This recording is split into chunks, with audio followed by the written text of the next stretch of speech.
Hello and welcome to our Sitecore Cortex series. In this episode, we're going to take a look at Sitecore Cortex's content tagging architecture and how it uses a fully configurable provider framework. Let's take a look at how this works. The architecture is split into three essential areas. First, providers, which provide the essential business logic for how content tagging will work.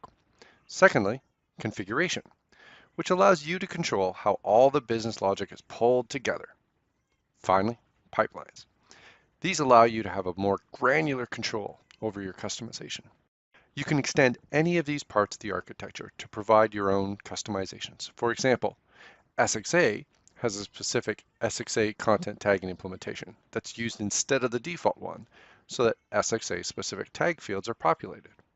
With the providers, as mentioned, we are focusing on the business logic of doing the tagging of content and working with the natural language processor. There are essentially four steps that happen in tagging, each of which is a provider that can be extended or customized. The content provider plays the role of scanning an object and extracting the content that could possibly be analyzed for tags. The result is called taggable content, and this is passed along the chain. The discovery provider is then responsible for looking at all that taggable content that's been provided and discovers what tags are appropriate. It assigns a relevance of a particular tag to each piece of taggable content provided. The taxonomy provider then takes all the discovered tag data and creates the list of tags that should be assigned to the Sitecore item. Finally, the tagger. It's responsible for taking that list of tags and assigning it to the correct fields on the Sitecore item. For example, it may store fitness and health in the semantics field of an item that's been analyzed to require those two tags. Now in the configuration layer, you can completely customize how the content tagging system will operate. You can swap out providers for each stage, create configuration sets for different purposes, and replace or extend each pipeline to provide your own functionality. So what does that look like? Here we see an example of a content tagging configuration. Each provider, content, discovery, tagger, and taxonomy can be configured individually. Multiple provider implementations can be defined for each provider. Configuration sets can also be created to specify which of the defined provider implementations should be used for each provider.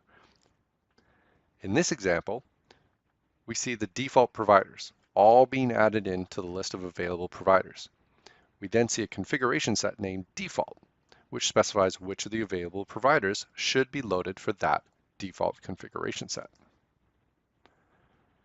Now here we can see what the Open Calais configuration looks like. This is a great example of how you can customize the default configuration to provide a specific extension. This patch file is registering a new Open Calais discovery provider for use with content tagging. So it adds on to the existing list.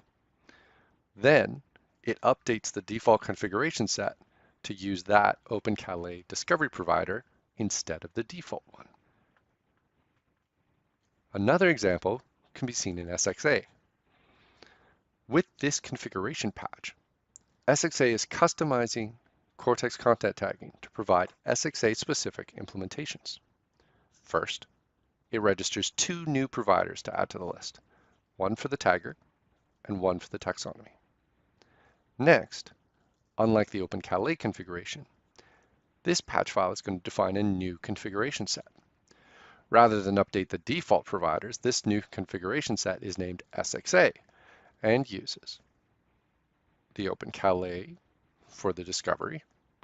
It uses the default content provider for the content, but it uses SXA-specific providers for the tagger and taxonomy. This configuration allows for the system to use either default implementation or the SXA configuration set, depending on which config set is being loaded when the tagging is triggered. If you really want to get down into the weeds, you can look at the individual pipelines that are running during content tagging. The get tagging configuration pipeline determines the name of the configuration, then reads the appropriate configuration set to build out the provider set that should be used. The tag content pipeline is the meat of the content tagging. There are several processors running in this pipeline that invoke all the configured providers in order to process tagging from start to finish. The normalized content pipeline is a separate pipeline invoked by tag content pipeline in the normalized processor. This is used to prepare all the taggable content objects for tagging. Now you may be wondering, after we looked at all these customization options, why is the architecture built to be so flexible? Why would you need to customize tagging? Shouldn't it just work out of the box? Well, primarily this flexibility is required so that dev teams can meet the specific business requirements of a company's industry and content. Developers need to be able to support custom fields in their implementations, different languages, custom taxonomies, and custom models trained to a customer's content. You might even have your own natural language provider or machine learning service that you want to use to replace the discovery providers. Or you might want to tag images using something like the computer vision API. You can do that by extending the existing provider model. The content tagging architecture has been put together to support all these very different extension points.